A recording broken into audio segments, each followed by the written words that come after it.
एक और जगह ने इरशाद फरमाया, जिसने अल्लाह और उसके रसूल की इताअत की उसने बड़ी कामयाबी पाई।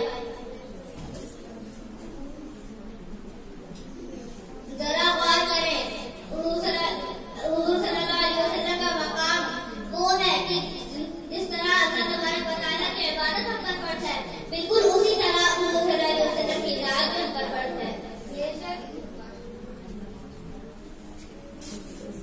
एक जगह अल्लाह तबारक व तआला इरशाद फरमाता है, अल्लाह और उसके मुक़द्दस फरिश्ते दुरूद भेजते हैं आप पर, और ऐ ईमान वालों तुम भी खूब दुरूद और सलाम भेजो।